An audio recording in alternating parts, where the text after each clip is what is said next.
right, on Annastacia Palaszczuk, it does not surprise me, and it wouldn't surprise you, that there's a petition circulating, which is getting up to 10,000 signatures at this stage, about the Queensland Premier's trip to Tokyo. Why does she need to go?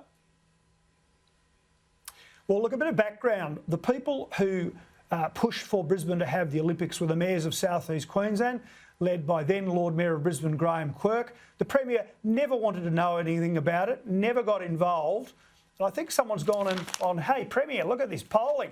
This is really popular. Suddenly, she's all over it like a rash, draped in the Olympic flag, as you might say, ready for gold, Olympic gold. And suddenly you'd think that she'd been part of it. But it was the mayors who made this happen if Brisbane gets up.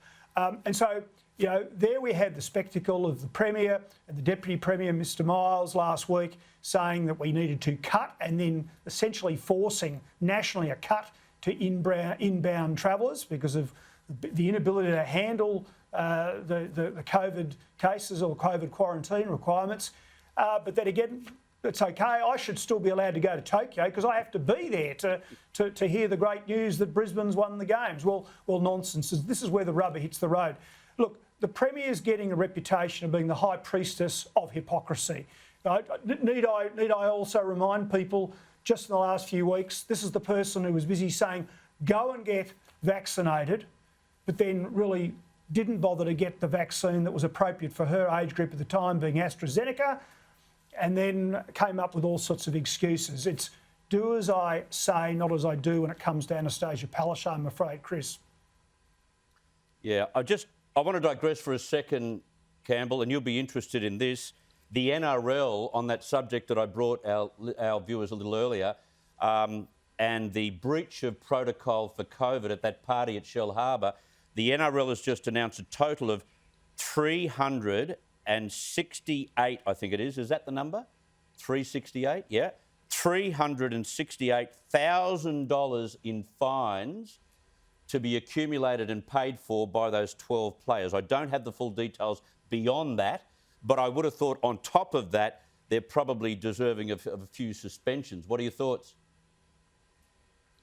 Well, look, I have a great deal of problems with the restrictions that we're seeing across the nation right now. But you haven't asked me that.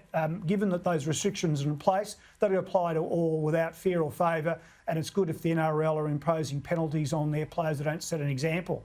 But to show what I mean about inconsistencies, we had Sunday, a week and a bit ago, we had a State of Origin game at Suncorp with 52,000 people. The Premier and the Chief Health Officer said it was okay.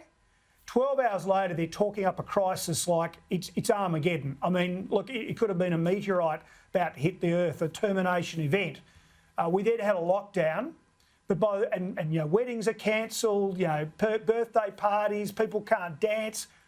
But by Sunday, for the Broncos game, it's all okay again. We're going to have 15,000 people in the stadium. Those sort of double standards are what are really now catching up with the Premier and indeed other state premiers as well. No logic, double standards, hypocrisy, and you know, the only science we're seeing is political science. There's a lot of that. I want to go back to the Olympics with you, though. Should we have the Olympics on in Tokyo anyway? Oh, well, I guess that's a matter for the Japanese. I mean, I'd like to see the games go ahead, but you know, at the end of the day, if there's a huge risk, then perhaps not. But I urge ultimately that we open up our borders, that we get on with life, that we accept that this bug is here. Yep. We get people to go and get vaccinated. We protect the old and the vulnerable, but we get on it with to quote the Prime Minister from over a year ago, we've got to get out from underneath the doona.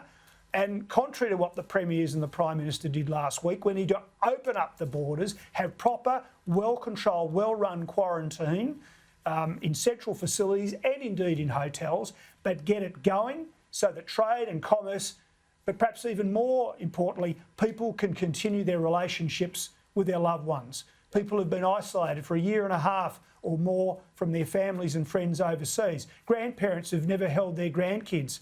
You know, it just goes on and on and on. What they did last week was wrong. It was cruel and brutal, and it was political.